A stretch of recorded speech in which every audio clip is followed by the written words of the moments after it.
hacer de una vez. Empezamos ya la grabación y bueno, te veo medio borroso. Esta es cuestión de internet, supongo. Hace un momento que estábamos intentando en Facebook, le preguntaba yo a la licenciada Gabriela Tamés, a mi querida amiga Gaby, que hay una gran preocupación cada vez que hay un cambio en educación, sobre todo en educación especial. Bueno, pues resulta que la mayor preocupación es, ¿y desaparecemos? Y Gaby me estaba explicando y nadie oía. Gaby, explícanos. Bueno, lo que yo le decía, ¿me escuchan, verdad? ¿Sí, Flor? ¿Están escuchando? Por favor, pónganme aquí en el chat. ¿Se escucha? Sí. Hola, hola. Sí, perfecto. Muy bien. Bueno, lo que yo le decía a Flor es que creo que esta confusión o esta pregunta viene de que en el modelo educativo anterior, de lo que se mencionaba en ese modelo educativo anterior, había una meta en el documento que se llamaba Ruta para la implementación del modelo educativo, había una meta que hablaba sobre cómo teníamos que, bueno, decía, transitar de la educación especial a la educación inclusiva. Y eso generó como una interpretación de que la educación especial desaparecía porque justamente la palabra transitar lo que te dice es vas a pasar de esto a esto y por lo tanto pues eso significa pues vamos a transitar y mucha gente lo interpretó y me incluyo, incluso yo también llegué a dudarlo. Bueno, ¿esto a qué se refiere? Tan no va a desaparecer la educación especial que si ustedes revisan la Ley General de Educación que se publicó en septiembre del 2019, o sea, hace unos 7, 8 meses, la ley menciona en varios artículos temas relacionados con la educación especial. Incluso ahora estamos elaborando, yo participo en el equipo que lo estamos elaborando los lineamientos, porque están establecidos en esa ley, los lineamientos para normar el funcionamiento de los servicios de educación especial. Entonces, yo no me metería en el debate de si la educación especial es un nivel, es una modalidad. En mi interpretación y por lo que yo he leído y lo que entiendo en la parte normativa, la educación especial es un servicio que está dentro del sistema educativo y que tiene una función muy particular que es apoyar a algunos alumnos y a algunas escuelas, porque desafortunadamente no tenemos una cobertura al 100%, pero apoyar en las escuelas en donde está presente el servicio para que exista un modelo inclusivo o para que estas escuelas avancen en términos inclusivos. Y la otra tarea que tienen los servicios de educación especial es escolarizar alumnos.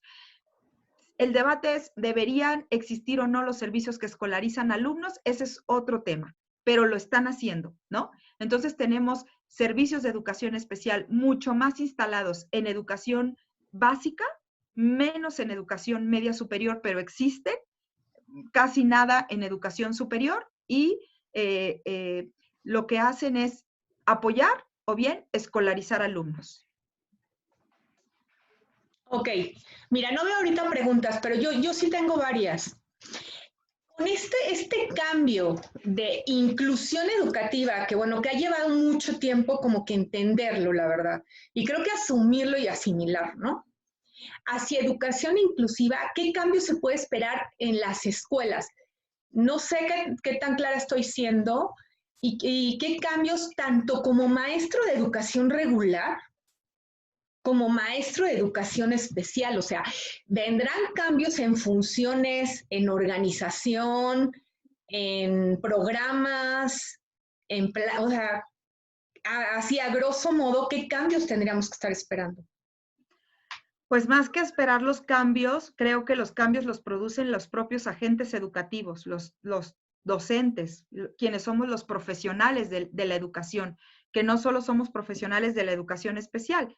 Creo que el cambio principal, el mayor reto está en que se haga una transformación cultural, una transformación en la forma en que se entiende la educación inclusiva. Si seguimos pensando que educación inclusiva es lo mismo que educación especial o que solamente es para las personas con algún tipo de condición de vida o característica, por población indígena, alta marginación por pobreza, personas con discapacidad, diversidad sexogenérica, la inclusión es todos, ¿no? Y tiene que ser el enfoque, la filosofía, el modelo bajo el cual todos los sistemas educativos enseñen y por lo tanto se generen mejores condiciones para que quienes tienen que aprender, aprendan y participen. Si entendemos eso, entonces ya tenemos como un paso avanzado, digamos, ¿no? Pero eso implica que lo entiendan tomadores de decisiones, directivos, docentes, padres de familia, sociedad en general, ¿no?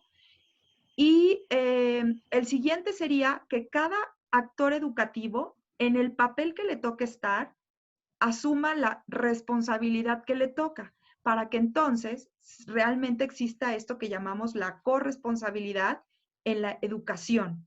Entonces, no me gustaría generalizar qué le toca hacer al maestro de educación preescolar o de educación primaria o de un plantel de educación media superior, porque depende cuáles son los retos que estés enfrentando y depende cuáles sean las características de la población que tienes. Pero creo que el principal reto está y el primer paso a avanzar es lo cultural.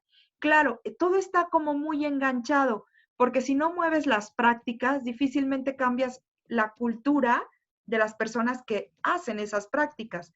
Y al mismo tiempo, la cultura determina las prácticas.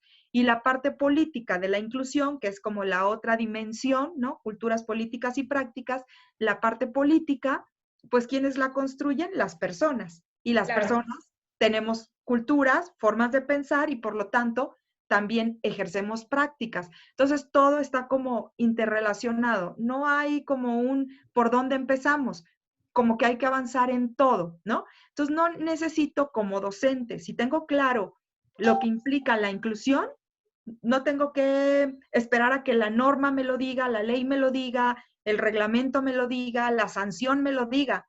Es parte de lo que yo tengo que poner en práctica. Y a su vez, pues todo, ¿no? O sea, la forma en que pienso, la forma en que mi lenguaje, mi actitud, mi enfoque, todo está interrelacionado. Y lo otro que quiero mencionar y que no lo había mencionado hasta ahora, creo, es el otro cambio también tiene que estar, que es muy poderoso, es que cuando hablamos de inclusión le estamos dando un poco la vuelta a depositar toda la carga en las personas. Me refiero a los alumnos específicamente, sino tendríamos que realmente pensar en que lo que hay que transformar es el sistema o las escuelas. El sistema más aterrizado en escuelas o en centros educativos, aunque no es lo único, ¿no? Pero creo que ese es como, si pudiéramos hacer como una tabla que lo ejemplifique, cuando hablábamos más de que los alumnos tienen necesidades educativas especiales, lo cual no quiere decir que es un concepto que ya no se use, que esté mal dicho, solo creo que la diferencia es que el énfasis está puesto en que estás hablando de las necesidades de las personas y a partir de ahí diseñas todo, haces todo. Cuando hablas de las barreras que hay en el sistema o que se pueden generar en el sistema y que todos los que estamos en el sistema tenemos que atacarlas para eliminar esas barreras, no estamos depositando la carga en las personas, sino en lo que está generando que esas personas, quienes sean, no puedan aprender en las mejores condiciones. Que habrá quienes siempre van a requerir apoyos y por lo tanto va a haber siempre como una barrera presente si no está ese apoyo. Que hay quienes enfrentan una barrera más, digamos, con menos retos. A ver, tenemos varias preguntas, Gaby. Una, a lo que hablabas del principio, creo que es un poco hacia la terminología. ¿Apoyar se refiere a los servicios de UDI y escolarizar a servicios de CAM? Sí, bueno, cuando me refiero a los tipos de servicio, es que yo lo que más conozco es educación especial en educación básica, pero si pensamos en la educación especial como un servicio para el sistema educativo tiene 3 tipos, que son el básico, medio y superior, y dentro del sistema básico o dentro del tipo básico están los niveles, inicial, preescolar, primaria y secundaria, y las modalidades, ¿no? Indígena, o si las secundarias son generales, técnicas o telesecundarias, en fin. Y cuando me refiero a los tipos de servicio de educación especial en básica, ahora lo que está, no sé si normado, pero estipulado, es que existen 3 tipos de servicios, los de apoyo, los de orientación y los escolarizados. En los nuevos lineamientos que se publicarán, pues espero no sé cuándo, porque pues ahora estamos en un momento también de que hay muchas cosas que están cambiando. Los nuevos lineamientos lo que proponen, si es que así quedan, es que haya dos tipos de servicio, los de apoyo y los escolarizados. Y cuando hablo de los de apoyo, seguramente los maestros que lo están preguntando son de la Ciudad de México. Sí. Nos referimos a los tipo servicios UDEI, pero en el resto del país se llaman USAER o se llaman, todavía en algunos estados existen los CAPEB o existen, pues sí, básicamente las USAER y los CAPEB y las UDEI en la Ciudad de México. Y los escolarizados serían, pues todos aquellos que son como tal una escuela que escolariza alumnos que son escuelas de educación especial al final de cuentas. Se llaman centros de atención múltiple, pero son escuelas de educación especial. Ok, espero que haya quedado. Otra pregunta, ¿cómo lograr este cambio en los agentes educativos? Creo que ya nos contestaste gran parte, ¿no? Que viene desde lo cultural, pero a lo mejor, ¿cuál sería la idea? Porque fíjate que es algo que también yo luego digo, bueno, pero ¿y cómo le hacemos para cambiar, para entrar en esas cuestiones culturales, de decir, hey, somos iguales y somos diferentes? O Sí, sea, claro. ¿cuál sería a lo mejor la mecánica o la idea que se tiene para tener mayor incidencia? Porque tenemos ya años queriendo hacer esto. Claro, pues la verdad es que es un proceso y yo diría que sí se ha avanzado. O sea, de repente hay gente que a lo mejor dice, es que no se avanza, es que llevamos muchos años y las prácticas no cambian, es que sigue habiendo escuelas que rechazan alumnos o sigue habiendo maestros que no saben qué hacer con los alumnos. Bueno, a ver, una cosa es no saber qué hacer con un alumno, eso es como más un conocimiento técnico, que no todos los maestros lo tienen. Incluso no todos los maestros de educación especial saben cómo atender a un alumno con ciertas características. Me refiero específicamente a alumnos con discapacidad, con aptitudes o con lo que también en la ley se estableció en algún momento como dificultades severas para comunicarse, aprender y de conducta. ¿Por qué? Porque son conocimientos muy técnicos y es ahí donde yo siempre digo, a ver, eso sí lo tiene que saber hacer un maestro que tenga un conocimiento muy específico sobre el tema. Le llamamos maestro de educación especial o licenciado en educación especial. Y la otra parte tiene que ver con la parte, digamos, pues de ciudadanía, de cualquier persona, no solo de los docentes. ¿Cómo le hago para tener una cultura más inclusiva?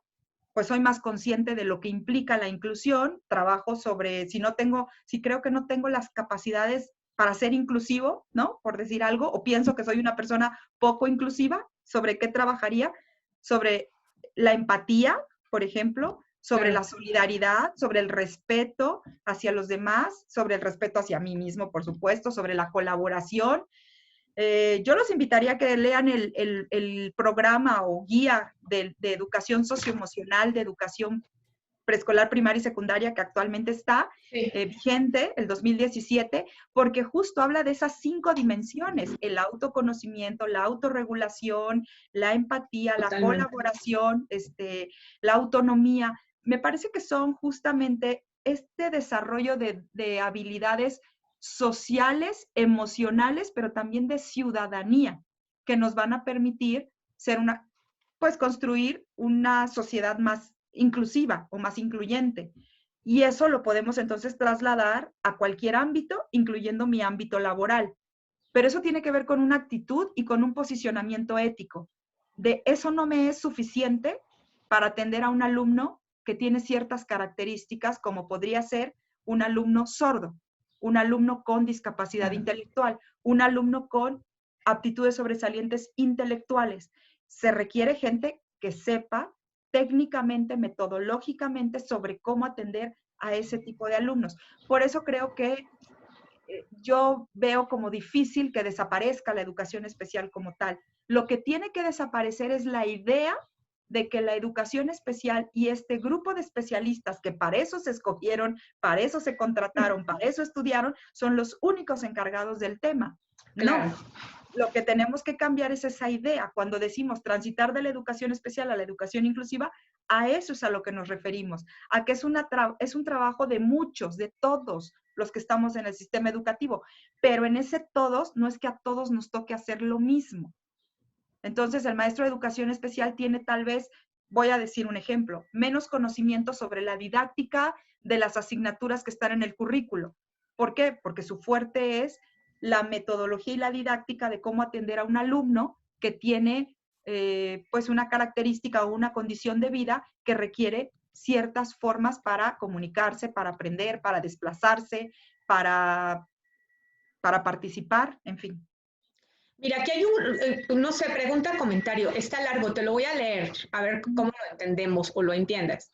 En cuanto a la cobertura del enfoque inclusivo, a veces suele ser muy amplio en las escuelas que atienden educación especial y entonces la intervención se dificulta. Se observa un avance para llegar a eso, pero al ser proceso, vamos en distinta etapa o momento con los actores educativos. Somos diferentes, pero se requiere una intervención con equidad. No, no soy adivina, pero creo que la pregunta viene un poco desde, porque me lo han comentado algunos maestros y maestras. Creo que viene de esta transformación que le dieron al modelo de atención de la UDEI en la Ciudad de México, donde me parece genuino, me parece que es válido que un especialista en educación especial atienda la diversidad desde la identificación de barreras y desde la identificación de, pues sí, la intervención más desde como la escuela en su conjunto, cómo pensar la inclusión como una tarea de la escuela que se tiene que transformar para ser inclusiva. Repito, me parece que está bien, que es válido, pero yo diría que habría que ver en cada escuela si eso es lo que se requiere y además si eso es viable. No es lo mismo para una, no quiero como caer en clichés o en estereotipos, pero tal vez una escuela preescolar donde el mismo programa de estudio, las discrepancias o las disincronías entre los alumnos con o sin discapacidad no son tan evidentes como cuando llegas a la secundaria y las discrepancias sí se hacen más evidentes, sobre todo cuando hablamos de personas con, por ejemplo, discapacidad auditiva, que no han tenido la misma oportunidad de recibir la información al igual que los otros alumnos o las personas con discapacidad intelectual, pues obviamente el maestro tiene que tener una intervención mucho más, digamos, agresiva, ¿no? Más puntual. Entonces, no es lo mismo transformar un preescolar donde hay 3 aulas, todo es un poco más lúdico, ¿no? No quiere decir que no sea tan académico, pero lo académico es más lúdico, más integral, a que llegas a ciertos grados de la educación, que es como a la mitad de la primaria, donde todo se empieza a ser mucho más académico y además las asignaturas implican el conocimiento y el aprendizaje de cosas mucho más abstractas, cuestiones más abstractas, y por lo tanto, pues transformar la inclusión de la escuela puede resultar una tarea noble, bondadosa, pero no estoy segura si todos los papás o los papás de los niños o niñas que tienen alguna discapacidad, sobre todo de este tipo, o los que tienen otras características, pero que no están pudiendo aprender con el mismo ritmo que los demás y que no podrían tal vez incluso hacerlo, no sé si estén tan contentos o satisfechos como usuarios, pues, de que eso es lo único que se requiere. Está bien que la escuela sea un espacio de respeto, amable, de transformación, donde todos seamos más incluyentes, pero además yo quiero que mi hijo pues aprenda, se comunique, aprenda a moverse mejor, no sé si me explico lo que implica eso, y entonces tal vez no para un solo maestro o 2 maestros de un servicio, llámese como se llame el servicio, no sea tan sencillo de lograr. O pueda lograr unas cosas, pero no las otras. Se requiere en algunos casos sí se requiere una intervención mucho más precisa. Claro. ¿Qué tanto, mira, aquí comentan, considero desde las instituciones formadoras de docentes se tendría que tomar en cuenta esta educación inclusiva? ¿Qué tanto las normales, que a lo mejor no, ya no es tu campo, realmente lo fue en algún tiempo, qué tanto estarán considerando ya en sus nuevos diseños curriculares o en su currículum en sí, en sus programas, esta parte, esta postura de educación inclusiva? O sea, en la normal especialización queremos suponer que sí, queremos suponer. Más es indispensable que también lo trabajen en educadoras, en primarias, en fin. Claro. Bueno, la formación de maestros, o más bien programas para formar maestros en las escuelas normales o en las instituciones que forman a los maestros, donde se incluyan competencias o conocimientos específicos para la atención a la diversidad, no es un asunto nuevo. Viene, yo diría que desde los 90, por lo menos, cuando hablo de la generalidad de las licenciaturas, que era poco, que es incipiente, que el enfoque ya está rebasado, eso es otra cosa, pero no es un tema nuevo. Lo que sí sé es que recientemente se hizo la reforma a la licenciatura en educación especial y me parece que le cambiaron a educación inclusiva. La verdad, yo no la conozco a fondo, no podría opinar si es buena, mala. Además, entiendo que todavía como que no ha dado sus primeros frutos, pues no tiene, es muy reciente y no tiene egresados. No sabemos cómo esos egresados, con esas competencias que van a adquirir con ese plan de estudios, qué tan mejores o qué tan iguales o qué tan no mejores van a ser en la intervención. Lo que sí creo es que vuelvo al punto de que la educación inclusiva me parece que es un concepto tan amplio como por ahí algún comentario lo dice, ¿no? Que de repente se confunde. ¿Por qué? Porque cuando hablamos de la educación inclusiva, en principio estaríamos hablando de todos. Entonces, pues entonces todos los maestros tendrían que ser maestros de la educación inclusiva o licenciados en educación inclusiva. Claro. Y por otro lado decimos, ok, sí es todos, pero a ver, necesitamos maestros o profesionales, no le voy a decir maestros, profesionales que sepan cómo hacer que esa educación inclusiva suceda en los hechos, en términos de saber qué estrategias, qué materiales voy a utilizar, cómo hago un ajuste razonable, cómo identifico una barrera, cómo hago un plan de intervención, ¿no? Cómo identifico esto de los ritmos y los estilos de aprendizaje. O sea, todos estos conceptos que los decimos, pero luego no sabemos cómo llevarlos a la práctica necesariamente, sí necesitamos gente que lo sepa hacer. Y es ahí donde creo que más allá del nombre de la licenciatura, lo importante sería que el plan de estudios de esta licenciatura nueva te permita que el profesional llegue a eso, ¿no? Pero además, no solo sabiendo todas estas cosas que acabo de mencionar, sino además conociendo en qué terreno va a estar trabajando, que es el plan, o sea, las escuelas y los planes y programas de estudio. Si no lo conoces, es difícil que puedas hacer un ajuste o una adecuación, como le quieras llamar, porque entonces no sabes cuál es el horizonte en el que se mueve en términos de aprendizaje una persona, qué es lo que estamos esperando a través de un planteamiento curricular, que a eso es a lo que van los alumnos, a aprender lo que el planteamiento curricular propone. Claro, mira, esto me parece interesante. A ver, ¿cómo están considerando el diseño universal del aprendizaje para favorecer la educación inclusiva desde el currículo? Bueno, el currículo en este país, porque en otros países es diferente, pero en este país y hasta el día de hoy es uno. Okay. Tiene particularidades que lo van haciendo regionalizado, contextual, ¿no? Tampoco es un asunto nuevo. Desde hace muchos años al currículo, o desde hace varias versiones de currículo, se incluyen asignaturas estatales, contenidos regionales, la entidad donde vivo, en fin, cosas muy contextuales a ciertas realidades. Pero la mayoría de los aprendizajes que están señalados en el currículo son nacionales. Por lo tanto, tenemos un currículo único. Este currículo único, por más esfuerzos que se hagan y que de verdad creo que se han hecho o se han intentado hacer por lo menos de manera muy honesta y genuina y profesional, es tratar de plantear un currículo que abarque un país donde el sistema educativo es, en básica por lo menos, es como para 26 millones de alumnos.